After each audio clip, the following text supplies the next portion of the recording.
I was sitting at my kitchen table on a Tuesday morning when my fiancée slid a thick manila envelope across the wood toward me. She had this strange smile plastered on her face, the kind you wear when you think you're about to surprise someone with concert tickets or a weekend getaway. I set my coffee down and looked at her, confused. "What's this?" I asked. She leaned back in her chair, trying to look casual. "Just some paperwork we need to handle before the wedding. My parents' attorney put it together. It's pretty standard stuff." Standard stuff. Those words echoed in my head as I opened the envelope and pulled out what had to be 30 pages of legal documents. The title page read, "Premarital Agreement," in bold letters, and my stomach immediately tightened. We'd never discussed a prenup. Not once in our 2 years together. Not when we got engaged. Not when we booked the venue. Not when we sent out invitations. Never. I started flipping through the pages, trying to make sense of the legal jargon. At first, it seemed normal enough. Definitions, standard clauses, boilerplate language. Then I hit section 4, and I had to read it 3 times just to make sure I wasn't hallucinating. The house I bought 5 years ago, the one I finished paying off last year with every extra dollar I could scrape together, would become joint marital property the moment we said our vows. My investment accounts, the ones I'd been building since I was 22, painstakingly contributing to every month, even when money was tight. Joint property. My savings account with 6 years of careful deposits. Joint property. But here's where it crossed the line from unfair into absolutely insane. Her credit card debt, which she'd casually mentioned once or twice as a few thousand, was actually listed in the agreement as $80,000. $80,000. And according to Section 7, that debt would become my sole responsibility upon marriage. Not joint responsibility, not shared responsibility. Mine, only mine. I looked up at her, and she was watching me with that same expectant expression, like she was waiting for me to smile and say thank you. "Is this a joke?" I asked, keeping my voice steady. She tilted her head, still smiling. "What do you mean?" I tapped the papers with my finger. "This agreement says everything I own becomes ours, but your $80,000 in debt becomes mine. Only mine." She waved her hand dismissively. "Well, yeah, that's what marriage is about, isn't it? Sharing everything, supporting each other." I actually laughed. Not because it was funny, but because the audacity of it was genuinely shocking. "So your definition of sharing is me giving you access to everything I've worked for while taking on debt I didn't create?" Her smile faded. "It's not like that. You're making it sound bad." I leaned forward. "Then explain how it's supposed to sound." She shifted in her chair, and her tone changed to something more rehearsed, like she'd practiced this speech. "Marriage is about commitment. It's about showing that you're willing to take on your partner's burdens. My parents explained that a prenup protects both people by making expectations clear from the start." I stared at her. "Protected. The only person protected here is you. I'm signing away my assets and taking on your debt. How exactly am I protected?" Her voice got sharper. "You're being dramatic. The debt isn't even that much when you think about it long term." I set the papers down carefully. "It's more than my truck is worth. It's more than I make in a year after taxes." She stood up and crossed her arms, her whole demeanor shifting. "So what you're saying is, you won't help me. That's what this is really about. You're being selfish." I felt something cold settle in my chest. I never said I wouldn't help you. But this isn't help. This is a legal document that strips me of everything I've built while making me responsible for debt you accumulated before we even met." Her face flushed. "Most of that debt is from family emergencies, medical bills for my mom, helping my sister when she lost her job. You know I've had a rough few years." That was news to me. She'd mentioned helping family here and there, but she'd always made it sound like small amounts. A few hundred, maybe 1,000 at most, not tens of thousands. I flipped back through the agreement and found the creditor list.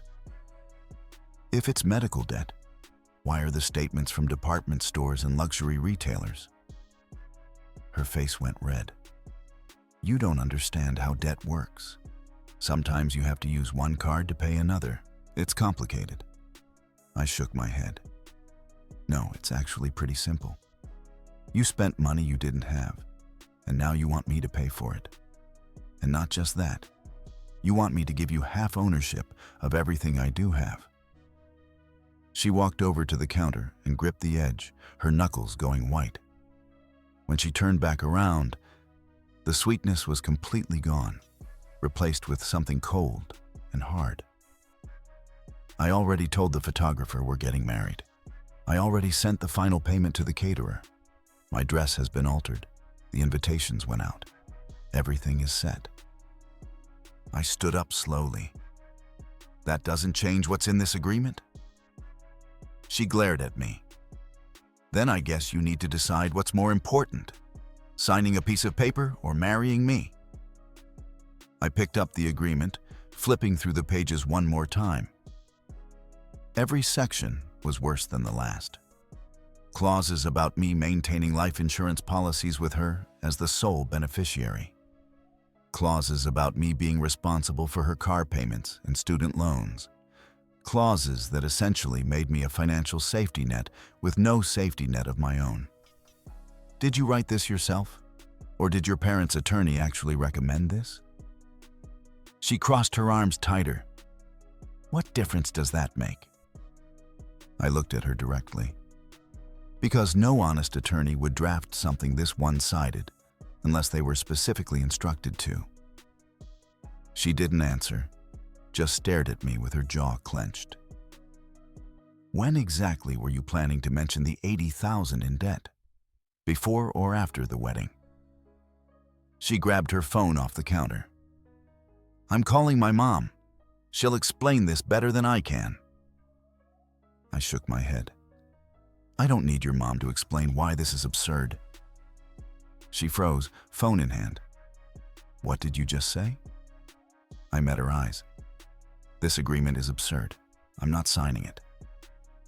Her voice dropped to something dangerous. "Then there's no wedding."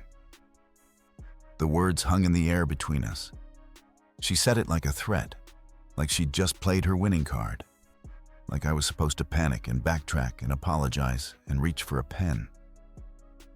Instead, I picked up the agreement, held it up so she could see it clearly, and tore it in half. Then I tore those halves in half. Then I tore those pieces in half again. She stared at the confetti of legal paper falling onto the kitchen table, her mouth open in shock. "You're absolutely right," I said calmly. "No wedding sounds great." She didn't move for a solid 10 seconds, just stood there, staring at the torn pieces scattered across the table. Then she looked up at me like I'd just slapped her. "You can't be serious." I grabbed my keys from the counter. "I've never been more serious about anything." Her voice rose. "Where are you going?" I headed toward the door. "Out. I need to think. And I can't do that with you trying to guilt-trip me into financial suicide." She followed me. "You're throwing away 2 years over money? Over a stupid piece of paper?" I stopped at the door and turned around. "No. I'm walking away from someone who tried to trap me into debt I didn't create, while taking half of everything I've worked for. There's a difference." I left before she could respond. I drove around for an hour, just processing what had happened. The woman I thought I knew had just revealed herself to be someone completely different. Someone who'd planned this ambush with her parents. Someone who'd hidden $80,000 in debt and thought she could strong-arm me into taking responsibility for it. Someone who saw me as a resource, not a partner. When I got back home that evening, she was gone. She'd taken her things from the bathroom and the bedroom, left her key on the kitchen counter with a note that just said, "Call me when you're ready to talk like an adult." I didn't call. Instead, I did something I should have done months ago. I pulled my credit report. Then I checked to see if she'd opened any joint accounts or added herself to anything of mine. She hadn't, thank God. But I changed all my passwords anyway and put a fraud alert on my credit file. Then I started digging into those debt numbers she'd listed in the prenup. She'd been careless enough to include account numbers, probably figuring I'd just sign without investigating. I couldn't access the accounts themselves, but I could see the creditors listed. 3 different department stores, 2 jewelry stores, an airline credit card, a furniture store, premium subscription services, not a single medical facility, not one hospital or urgent care center, nothing that backed up her story about family emergencies. I texted her sister Haley, who I'd always gotten along with, asked her straight up if their mom had been sick recently or if there had been any family medical emergencies. Her response came back in under a minute. "What? No, Mom's fine. Why?" I didn't answer, just thanked her and left it alone. 2 days later, I got a call from her dad. I almost didn't answer, but curiosity got the better of me. "We need to talk," he said. No greeting, no small talk, just demands. I kept my voice neutral. "I'm listening." His tone was sharp. "My daughter is devastated. She's been crying for 2 days straight. You humiliated her." I leaned against the counter. I humiliated her? She tried to trick me into signing away my house and taking on her debt without even discussing it first. He sighed like I was being difficult. "That agreement was meant to protect both of you." I almost laughed. Protect me from what exactly? From keeping my own assets? From not being buried in debt I didn't create? He shifted tactics. "You don't understand how marriage works. When you commit to someone, you take on their burdens. That's what love is." I shook my head, even though he couldn't see me. "Love isn't a financial ambush. And if you think that agreement was fair, then you either didn't read it or you're as manipulative as she is." His voice got harder. "Watch your mouth. That's my daughter you're talking about." I stayed calm. "Yeah, well, she's not my problem anymore." He tried a different angle. "She already put deposits down on everything. The venue, the catering, the photographer. She's going to lose thousands of dollars." I shrugged.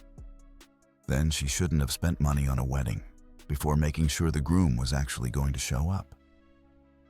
He was quiet for a moment. Then his voice changed. Less angry, more calculating. "What would it take to make this right? Name your price." I closed my eyes. "There is no price. I'm not interested in negotiating. The wedding is off." He pushed harder. "She's already told everyone. Family, friends, co-workers. How is she supposed to explain this?" I kept my voice level. "That's between her and everyone else. I'd suggest she starts with the truth, but something tells me that's not her style." He started to say something else, but I hung up. Then I blocked his number. Then I blocked her mom's number too, because I knew that call was coming next. That evening, I got a text from Blake, a guy I'd known since high school. We'd stayed in touch over the years, grabbed drinks occasionally. He'd met my fiancée a few times at group hangouts. "Hey man, Heard about the wedding. You good?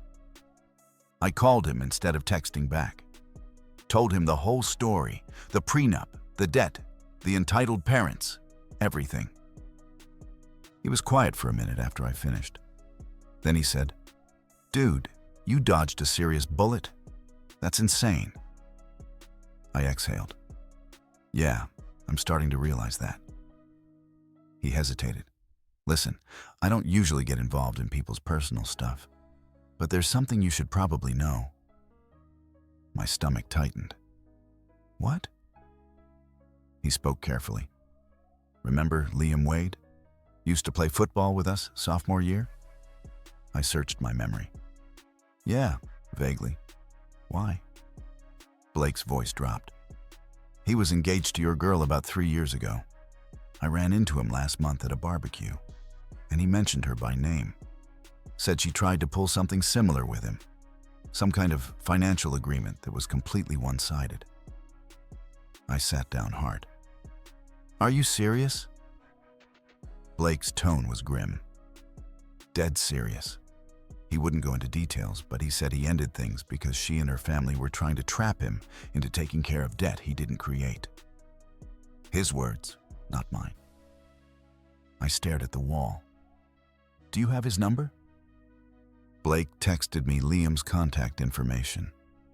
I stared at it for a while, trying to decide if I wanted to open this door. Part of me already knew everything I needed to know, but another part needed confirmation that this wasn't just bad judgment on her part, that this was a pattern. I sent Liam a message introducing myself and explaining the situation briefly. Asked if he'd be willing to talk. His response came back within minutes. "Absolutely. Call me whenever." I called him right then, and what he told me made everything click into place in the worst possible way. Liam didn't waste time with pleasantries. As soon as I said hello, he jumped right in. "So she hit you with the prenup scam too?" I rubbed my face. "Scam is the right word for it. Everything I own becomes joint property. Her debt becomes mine alone." He made a bitter sound. "Yeah, that's exactly what she tried with me. Except back then it was 60,000 in debt, not 80. Guess she's been busy." I leaned back against the couch. "Her dad called me today. Tried to make me feel guilty about the deposits she's losing on the wedding vendors." Liam actually laughed, but it wasn't a happy sound. "Let me guess. He said something about how marriage means taking on your partner's burdens, how a real man would step up and help." I straightened. Word for word. "How did you know?" His voice was steady. "Because he gave me the exact same speech 3 years ago. Her whole family operates like a script. They've got their roles down perfect. She plays the sweet victim who's just trying to build a life together. Her parents play the wise elders who understand what true commitment means. And you're supposed to play the sucker who signs everything over." I closed my eyes. "Did you ever find out where all that debt came from?" He didn't hesitate. "Oh yeah. I did some digging after we split. Turns out she's got a shopping addiction she refuses to admit. Designer clothes, expensive dinners, spa treatments, first-class plane tickets to visit friends. She lives like she makes 6 figures when she barely clears 40. Her parents enable it because they do the same thing. Her dad drives a Lexus he can't afford. Her mom redecorated their house twice in 5 years. They're drowning in debt, and they use their kids' relationships as life rafts." I felt sick. She told me the debt was from medical emergencies, her mom being sick, helping her sister. Liam's voice was hard. "Yeah, she told me the same lie. Said her dad needed surgery and they couldn't afford it. I felt terrible and offered to help. That's when she sprung the prenup on me. Said it would make everything easier, more official. I was young and stupid, so I almost signed it." Then my older brother looked at it and told me I'd be insane to go through with it. I swallowed. What made you finally walk away? He was quiet for a moment. Her reaction when I said no. She went from sweet and understanding to absolutely vicious in about 10 seconds. Started screaming about how I clearly didn't love her, how I was abandoning her family in their time of need, how she'd already told everyone we were getting married. Then her mom showed up at my apartment at 11 at night, trying to convince me to reconsider. That's when I knew it wasn't just her. The whole family was in on it. I rubbed my eyes. This is so much worse than I thought. Liam's tone got more serious. Want to know the really messed up part? About 6 months after we split, I heard through mutual friends that she was engaged again. Some guy who worked in finance.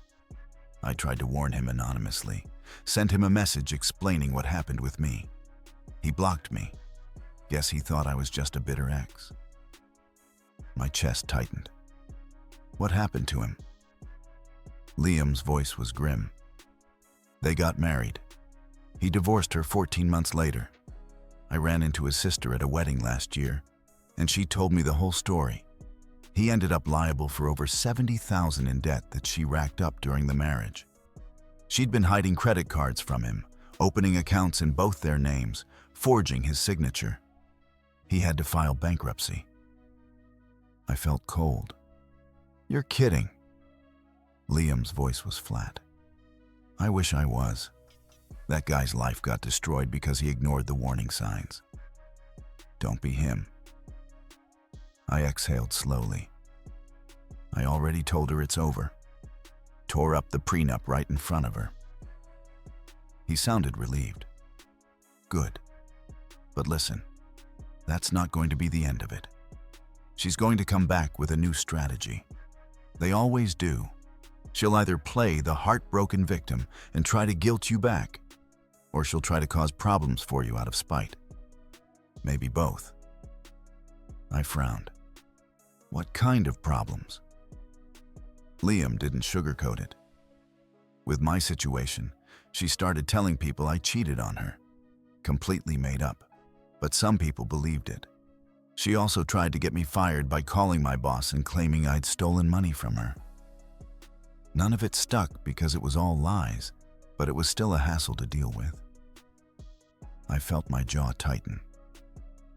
That's insane. He spoke carefully. Yeah. Well, you're dealing with someone who sees other people as resources, not partners. When a resource stops being useful, they either try to extract whatever value is left, or they try to destroy it so no one else can benefit. Protect yourself. Document everything. Save every text, every email, every voicemail. If she makes threats, file a police report. Don't try to be nice about it. We talked for another 20 minutes. He gave me details about her patterns, her tactics, how her family operated as a unit to pressure and manipulate. By the time we hung up, I had a much clearer picture of who I'd almost married. I also had confirmation that this wasn't some misunderstanding or poor judgment call. This was deliberate, calculated, and something she'd done before. The next morning, I got a text from her. Can we please talk? I miss you. I think we can work this out. I didn't respond. An hour later, another text. My parents want to meet with both of us. They think there's been a misunderstanding. Can we do dinner tonight? I still didn't respond. By noon, I had 15 missed calls from her, and a voicemail that started sweet and ended with her screaming about how I was ruining her life. That evening, I got a call from an unknown number. Against my better judgment, I answered. A woman's voice, unfamiliar. Hello, is this about the prenup? I frowned. Who is this? She sounded professional. I'm calling from James Photography. We have you listed as the groom for a wedding on the 23rd. Your fiancé called today to cancel, and she said you would be handling the cancellation fee. I closed my eyes. How much is the cancellation fee? Her tone was apologetic. $5,000. It's outlined in the contract she signed. Cancellations within 30 days of the event forfeit the entire deposit and incur an additional fee for lost business. I shook my head. I didn't sign any contract with you. She paused. No, but your fiancé assured us you'd take care of it. She seemed very confident about that. I kept my voice level. She was wrong. Send the bill to her. The woman sighed. Sir, the contract is in her name, so technically the debt is hers. But she insisted we contact you because apparently you were the one who called off the wedding. I rubbed my forehead. That's correct. I called it off. But I'm not paying for services I never agreed to. If she wants to take me to small claims court over it, she's welcome to try. Otherwise, this is between you and her. The woman's voice softened. I understand. I'll note that in her file. Have a good evening. I hung up and immediately got a text from my ex. You're seriously going to leave me with a $5,000 bill after everything I've done for you? I typed back, everything you've done for me? Like trying to steal my house and dump 80 grand in debt on me? You created this situation. You deal with it. Her response was immediate. I hate you. I hope you end up alone and miserable. I blocked her number. Then I blocked her on every social media platform. Then I blocked her sister, her parents, and anyone else in her orbit who might try to guilt-trip me. My phone finally went quiet, and for the first time in days, I felt like I could actually breathe. The peace lasted exactly 3 days. On Thursday afternoon, I got a call from my boss. Nothing unusual there. We talked regularly about projects and schedules. But his tone was different this time. Hey, I need to ask you something, and I want you to be straight with me. My stomach dropped. Sure, what's up? He spoke carefully. I got a call this morning from a woman claiming to be your fiancé. She said you've been having some kind of personal crisis and that you might be behaving erratically at work. She wanted to know if we'd noticed anything concerning. I sat down hard. What did you tell her? His voice was steady. I told her I had no idea what she was talking about and that your work has been excellent as always. Then I asked her why she was calling me instead of talking to you directly. She hung up. I exhaled. I'm sorry you got dragged into this. That's my ex-fiancée, and she's not handling the breakup well. He sounded understanding. I figured it was something like that. Just wanted to give you a heads up in case she tries anything else. We get calls like this sometimes. People trying to sabotage their exes by making up stories to employers. I rubbed my face. Thanks for letting me know, and thanks for not taking it seriously. He was quiet for a moment. No problem. But if she keeps it up, you might want to consider getting a restraining order. I've seen situations like this escalate. After we hung up, I sat there trying to process the fact that she'd actually called my workplace. Liam had warned me she might try something like this, but I'd hoped he was exaggerating. That evening, Blake texted me. Dude, did Paige really cheat on you? I called him immediately. What are you talking about? His voice was cautious. Your ex is telling people you called off the wedding because you caught her with someone else. I just heard it from 2 different people today. Wanted to check with you before I said anything. I felt my jaw tighten. That's completely made up. I ended things because she tried to trap me into taking on her debt. There was no cheating involved. Blake sounded relieved. Yeah, I figured. But she's spreading it around pretty thick, making herself look like the victim, saying you're trying to ruin her reputation because you're embarrassed about what you did. I leaned against the kitchen counter. What I did? I didn't do anything except refuse to sign a garbage prenup.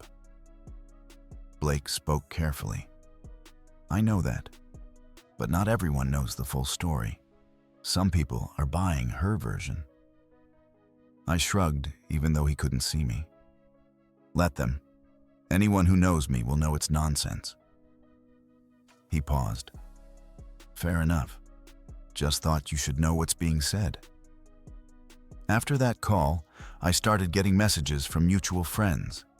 Some were genuinely asking what happened. Others were clearly fishing for gossip. I kept my responses simple and factual. We had incompatible views on finances and decided to end the engagement. I didn't trash talk her, didn't share details about the prenup or the debt. Just kept it neutral and brief. But apparently, she wasn't extending me the same courtesy. Over the next week, I heard variations of her story through different people. In one version, I cheated with a co-worker. In another, I'd been secretly gambling and lost all my money. In the most creative one, I'd apparently joined some kind of cult and was giving all my assets away. None of it was true, but mud sticks. I could tell some people believed her, or at least questioned whether there was some truth to the rumors. Then on Tuesday, I got a certified letter in the mail. It was from a law office I didn't recognize. Inside was a letter demanding I pay her $15,000 for emotional distress and financial damages related to the canceled wedding.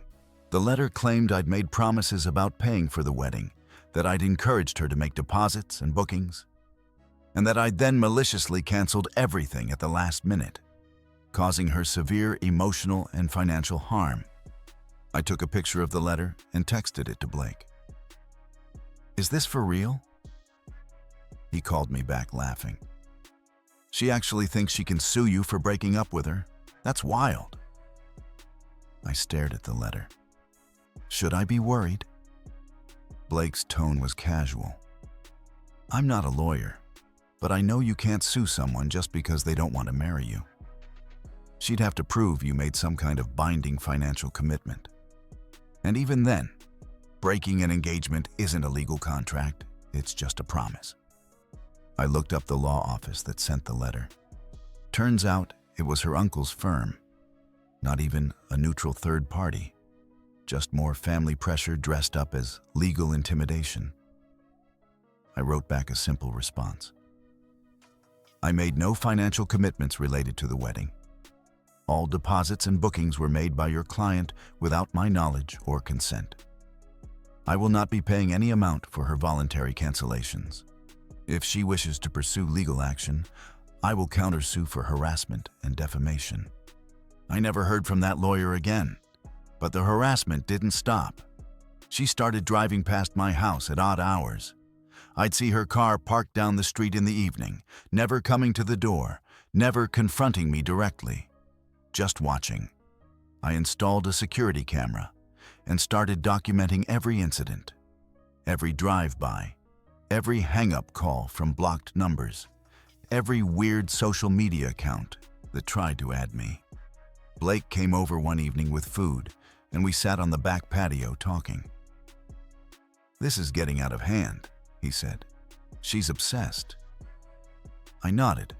I know, but what can I do? She hasn't actually threatened me or damaged anything. She's just being creepy. Blake set down his drink. You could file for a protective order. I shook my head. Based on what? She drove past my house a few times and made up some stories. I don't think that's enough. He spoke carefully. Maybe not yet, but keep documenting everything. If she escalates, you'll need that evidence. We sat in silence for a while, eating and watching the sun go down. Blake finally spoke. You think you dodged a bullet? I looked at him. I think I dodged a missile. If I'd signed that prenup, I'd be legally tied to someone who clearly has no boundaries and no sense of accountability. I'd be broke, trapped, and probably divorced within 2 years anyway. He nodded slowly. Wild how you can be with someone for that long and not see who they really are. I stared at the sky. Yeah. Makes me wonder what else I missed. What other red flags I ignored because I wanted to believe in the relationship. My phone buzzed. Another text from an unknown number. You ruined my life. I'll never forgive you. I showed it to Blake. He shook his head. Man, save that. Add it to the file. I took a screenshot and added it to the folder I'd created. Screenshots of texts, photos of her car outside my house, the threatening voicemail, the fake legal letter. Everything organized and time-stamped. If she wanted to play games, I was going to be ready. 3 weeks later, everything went quiet. No more drive-bys, no more anonymous texts, no more rumors through mutual friends. It was almost unsettling how suddenly it all stopped. Then I got a message request on social media from someone named Ashton Hurley. The profile picture showed a guy around my age, looked professional. The message was short. I think we need to talk about Paige. I accepted the request and called the number he'd included. Thanks for calling back, he said. I know this is weird, but I heard about what happened with you and Paige from a mutual friend. I'm in a similar situation and I need advice. My chest tightened. She's engaged to you? He spoke carefully. Not yet. We've been dating for 4 months. She just brought up marriage last week and things have moved really fast since then. She wants to introduce me to her parents this weekend and she's been hinting about combining finances. I didn't hesitate. Run, right now. Just run. He laughed nervously. It's that bad? I spent the next 30 minutes telling him everything. The prenup, the hidden debt, the pattern with previous relationships, the harassment after I ended things. I left nothing out. He was quiet for a long time after I finished. Finally, he spoke. So the story about her dad's medical bills is fake. I kept my voice level. Completely fake. Her parents are drowning in their own debt, and they groom guys to bail out their daughter. You're not a boyfriend. You're a financial target. He exhaled slowly. She told me you cheated on her, that you were abusive and controlling with money. I nodded even though he couldn't see me. Of course she did. She's been telling everyone different versions of why we split. None of them are true. The truth is, I refuse to hand over my house and take on $80,000 in debt that she created. He was silent for a moment. $80,000. That was 3 years ago when she tried this with another guy. With me, it was 80. I'm guessing by now it's closer to 90 or 100. Ashton exhaled slowly. I was actually falling for her. This is insane. I spoke carefully. She's good at what she does. The whole family is. They make you feel like you're building something together when really they're just positioning you to pay their bills. He sounded shaken. How do I end this without her going nuclear like she did with you? I thought about it. You can't control how she reacts. Just be direct, be firm, and don't let her guilt trip you into changing your mind. And document everything. Save texts, emails, anything that might be useful if she tries to cause problems later. He was quiet for a moment. Thanks for the warning. Seriously, I almost proposed next month. I felt a weight lift. You're welcome. And hey, if she moves on to someone else, maybe pass my number along. This needs to stop. After we hung up, I felt a strange mix of relief and anger. Relief that I'd potentially saved someone else from making my mistake. Anger that she was still out there, running the same scam. But at least now I understood why she'd gone quiet. She'd already moved on to her next target. I wasn't useful anymore, so I wasn't worth her energy. 2 months passed. I heard through Blake that she and Ashton had split up suddenly. Apparently, he'd ended things after meeting her parents, and she'd told people he'd stolen money from her. Same script, different victim. I focused on my own life. Paid off my truck early. Started planning a vacation I'd been putting off. Reconnected with friends I'd neglected while trying to make that relationship work. And every time I thought about that torn-up prenup sitting in my trash can 3 months ago, I felt nothing but gratitude.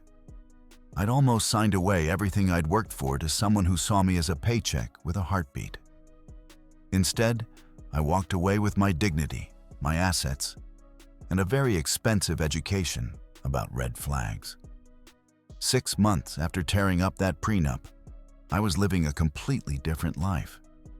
Better job, better mindset, better everything. The weight I'd been carrying without even realizing it was gone. I heard through Blake that Paige was engaged again. Some guy named Randy who worked in sales. Apparently, they'd met 2 months after she and Ashton split. Fast worker. Part of me wanted to warn him. Part of me figured he'd have to learn the hard way like everyone else. But then I remembered how grateful Ashton had been for the heads up. I found Randy on social media. Sent him a simple message. I don't know you, but I dated your fiancée 2 years ago. If she's mentioned a prenup or combining finances, I think we should talk. He responded within an hour. We talked that evening.